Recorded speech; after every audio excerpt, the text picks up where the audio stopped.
Hi and welcome back, or welcome to my channel if this is your first time here. My name is Amy and I have an unhealthy obsession with Formula 1. Today it is the usual mid-season content as we are predicting the 2024 driver lineup. Now, I am well aware that half the lineup is already confirmed for next year, but we started the season that way. And B, it is mid-silly season, so there are just wild predictions flying left, right and centre. And I'm going to be real with you, I think like 80% of this grid is going to stay the exact same next year, no changes, but that would be no fun, would it? So a couple of these I might not necessarily believe 100%, but I'm just throwing it in there for the fun, because that's what we have here. We have fun, okay? First off, it is your prancing horses, Ferrari. If we look at the junior drivers, they have Ollie Behrman. He is in Formula 2 right now. He's just 18 and he is doing incredible in the championship. I think he's coming 6th, I believe, something like that. He's won a few races, won both Baku races, which was pretty impressive. But yeah, it is his first season in Formula 2, and again, he is so young that I don't think he's ready to take the step up to F1 quite yet. Maybe in the next few seasons we could see him at that team, or maybe in a team low down in the grid. Other than that, there's of course Lando Norris. The rumours that he signed a pre-contract with Ferrari. I didn't know pre-contracts were a thing. How can you contract before a contract? Anyway, apparently he signed one with Ferrari. Do I believe that? No. Maybe when McLaren was doing terribly at the start of the season, but right now, McLaren's doing great. I don't see him at Ferrari. Which leaves me with my predicted lineup, Charles and Carlos. I don't think either of them are going anywhere at this point. Charles, as we know, Ferrari could mess him up as much as they want. He's not going anywhere. That is his team. And Carlos has said that a couple of other teams have approached him, although they were low down on the grid, so I do think he's going to stay where he is. Plus they both have a contract for 2024, but who knows after that. Team number 2, McLaren. Again, similar position to Ferrari, I don't see many drivers that could potentially come up to that team outside of the 2 that are currently there, besides their IndyCar team. They currently have 3 drivers in IndyCar, and there are 2 which I could sort of see maybe going into the Formula 1 team if they had enough super license point, and those are Pato O'Ward and Alexander Rossi. I know Felix Rosenqvist is also there, but I just feel like the other 2 are a bit more likely. Pato in particular I feel like would have been the most likely candidate, however he has said recently that he is very much happy in IndyCar at the moment, and he's doing really well, so I don't see why he would leave. So I predict McLaren, it's going to stay the same. It's going to be Oscar and Lando next year. Again, both doing really well. Oscar, in my opinion, is almost at the level of Lando at this point. I might be hyping him a little bit too much, but I am an Oscar girly, so. And the car has improved quite a bit, so I don't really see a reason for either of them to go anywhere else. And they both also have a contract for next season. Now Mercedes. Mercedes technically only has 1 driver signed for next season, so this one technically is more up in the air than the other 2. The way I see it, Mercedes actually has a few other options. So if we look at the reserve driver, they have Mick Schumacher, who obviously got dropped from Haas last season and is currently at that 3rd driver role at Mercedes. And Toto has said that he is very happy with him, that he is doing a pretty good job, and it's just nice to have a Schumacher in the garage again. However, that being said, in my opinion, if he is to return to F1, it's not going to be to one of the top teams.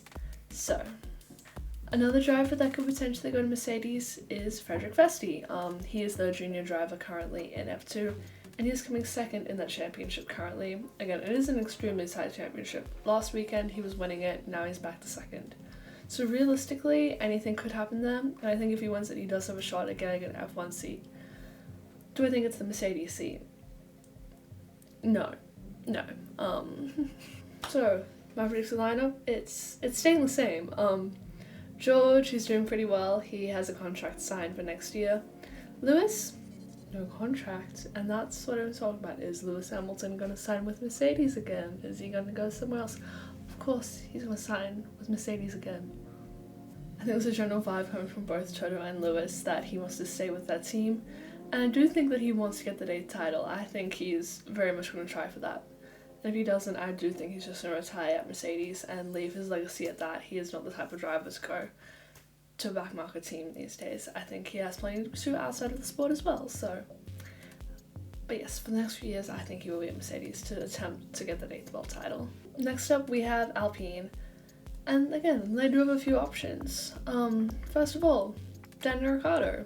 He obviously raced for them when they were Renault, and he did really well there, in my opinion. Those were some of his best years. That and his early Red Bull days. But that and 2020 Renault, Daniel Ricciardo. I also think he's doing pretty well at AlphaTauri at the minute, even though he's only been there 2 races. And on top of that, again, the marketing asset that is Daniel Ricciardo should be an immediate attraction for a lot of teams on the grid. And at this point, I think Daniel will just be happy to be back anywhere. That's what I think. I mean, he's driving an AlphaTauri right now, so. And then if we look at the F2 drivers, they actually have 2 pretty impressive guys there. They have Jacques Doohan, the Aussie, and Victor Martins, who is French. They are both coming 4th and 5th respectively. Victor Martins in 5th won the Formula 3 championship last season. And this is his first year in F2, so he's doing really well. Jacques Doohan, it is his 2nd season, but he had such a rough start to the year, and in the past 2 races he has been on that title charge, like just climbing up through the ranks. So now he's 4th, which I'm very impressed by. But I don't think any of these drivers are getting the seat again. Spoiler alert, I think it's staying the same. Pierre Gasly and Esteban Ocon. French Peen, it's gonna stay. Although for how long I think Alpine are going to be in the sport, I don't even know. The team seems so unstable at the moment that it's just like I'm like the least confident in like them staying as a team out of all the teams on the grid right now. And they managed to kind of fumble the bag with both Fernando Alonso and Oscar Piastri last year, so that's on them. So could Gasly and Ocon actually want to leave the team if it's like that unstable? You know what I mean? In 5th is Aston Martin. So, again, there are a few drivers that I think could step into the seat, particularly with Honda partnering with them. The Honda connection drivers being Yuki Tsunoda and Iwasa in Formula 2. Now, I know they're both connected to the Red Bull team, but they are both Honda-backed drivers, and if Honda signed an engine deal with Aston, they might want to put one of those 2 drivers into that seat. In my opinion, out of those 2, most likely to be Yuki. Again, Formula 1 experience. As good as Iwasa has been this year in Formula 2, he would most likely go to a different team on the grid. Other than that, they have a really good reserve driver in Felipe Drugovich, obviously the F2 champion from last year. Could he step up into the seat? Who knows? Not likely next season though, because you guessed it, it's the same. Fernando Alonso, obviously contract signed, he seems very happy there, happy to be winning again, and we are all happy to see it. Lance Stroll, again, they don't really announce his contract, so he just kind of stays at the team because daddy's money. He hasn't done too badly this year, so I think he will stay on next season. However, when that Honda deal is in fact made, especially with like new people coming onto the board, he might be pushed out. His dad isn't the only one making decisions there, right? So, 6. From here on, it gets a little bit interesting. Some of these predictions I don't actually think will happen, and it'll just be kind of fun. So, for the next 4, just hang in there. It's all fun. For Williams, they don't really have any drivers in F2. However, they have, I think, 3 or 4 in F3, which is pretty good. So in a few years, those Williams Juniors are going to be rolling through. Logan Sargent, he also won this junior, he's now racing with that team. And he's kind of coming last in the championship pretty much. So for that reason, I don't think he's going to be there next year. My predicted lineup is Alex Albon, doing incredible, amazing, so good. Outside of that Red Bull family, he's truly proving that he is just a brilliant driver. And Frederick Vesti. Now, this kind of depends. If Frederick Vesti wins the championship, I think he'll be put into the Williams seat.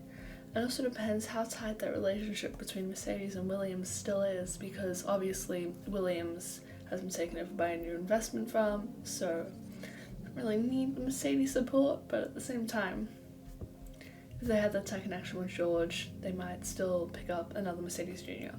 So, Alex Albon and Frederick Vesti for Williams next year. AlphaTauri. This is always the contentious one where there are so many drivers who could potentially fill that seat. We're going to start with Red Bull's F2 roster because, oh my god, they have a lot this year. They have 6 drivers in F2. They have Iwasa, Halga, Maloney, Fittipaldi, Crawford, and Hadjar.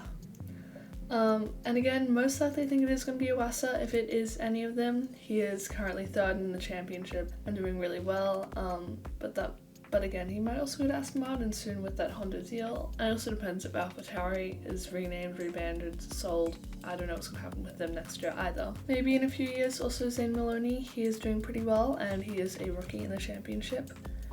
As much as it pains me to say, probably not Halga. I'm a Halga girly, so yeah. Obviously we also have Daniel Ricciardo. Again, although I don't think he'll want to stay in AlphaTauri next year, I think he'll want to go somewhere else. But if it's his only spot on the grid, he'll stay type of vibe. Again, this also depends how he does against Yuki, right? And if Red Bull want that experienced driver in the AlphaTauri seat to sort of mentor a younger driver. And then we also have Checo he's currently at Red Bull, but he is very much underperforming, as we know. So if he's dropped from the main Red Bull team, maybe they'll do what they've done with so many drivers in the past and just shove him in the junior team. Although I don't think that's likely to happen. Checo is on the older side of drivers. He has a family. He might just decide, I'm going to retire. You never know. I'm predicting Yuki Tsunoda and Liam Lawson. Now, Yuki is doing really well this season. I think he has definitely stepped it up a notch since he was going against Pierre Gasly. And I definitely can see him as more of that team leader role going into the future.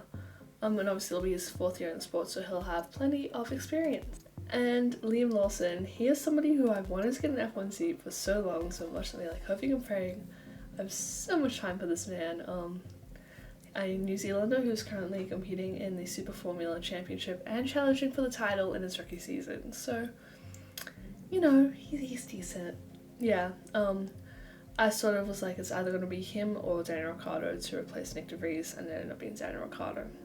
Again, I'm happy with either of them, and I do think it'll be such a shame if he never gets a chance in F1. Okay, this next prediction is the one that I am the least confident in. This is for Haas.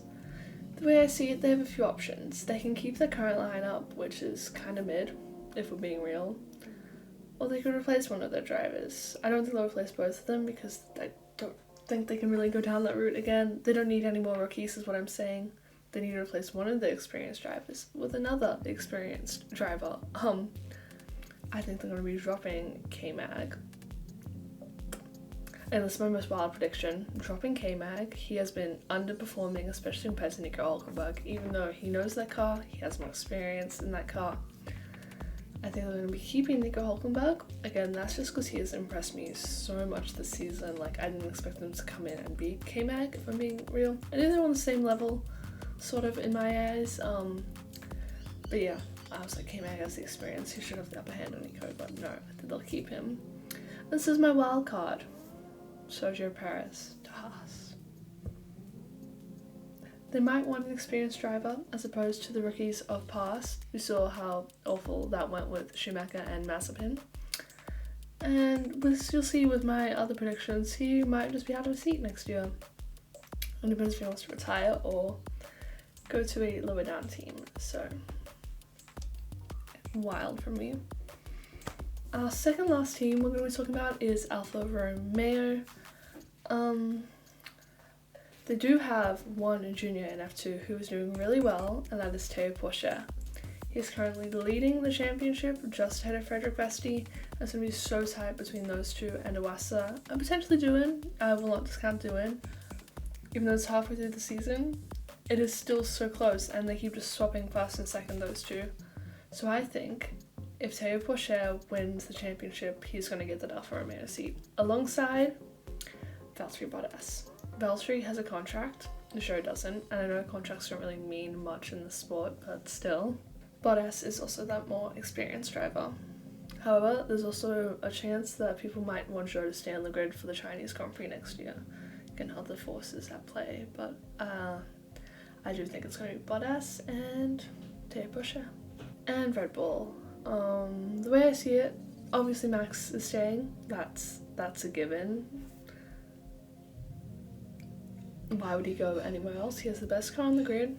why would Red Bull fire him? They're the best driver on the grid, in my opinion, at the moment. So, yeah, he's staying there for a good few years. But it's who's going to be alongside him, that is always the question. I see it, 3 options. I've already placed 2 of those options in a seat, so realistic 1 option. We're going to go over the other 2. Obviously, they could stick with Sergio Perez, although Checo hasn't been up to scratch this season. There's a chance he's going to improve over the rest of the year and be a lot closer to Max, so he could retain a seat. He does have a contract for next year, but it's Red Bull, man. And then there's also Yuki Tsunoda. They could promote him up from the junior team, however I don't think he is quite ready. Red Bull does also have a history of just promoting drivers a bit too early on in their careers, so again, we shall see. But I think it's going to be Daniel Ricciardo. Am I biased? Yes. 100% I'm biased. You all know this. But again, this depends on if he sort of convincingly beats Yuki, because I think if he does, then, and Checo just doesn't do any better, then Red Bull really don't have much to lose by throwing Daniel in there. Like, we know Max is going to run away with the championship again, and surely Daniel's going to be doing worse than Checo is right now. Plus, the team know Daniel, and Max and Daniel as a duo are iconic. They are so iconic. So, yeah, marketing force of Daniel Ricciardo, what can I say? Anyway, this is my grid prediction. That brings this video to a wrap. Let me know what you guys think of my beautiful grid prediction. Again, some wild predictions from me in there that I definitely don't think will happen, but they could. And that's what we're talking about here. This is all for a bit of fun. Anyway, if you like the video, then like it and press the red button to subscribe for more F1 and motorsport related content. And I will see you all in the next one. Laters!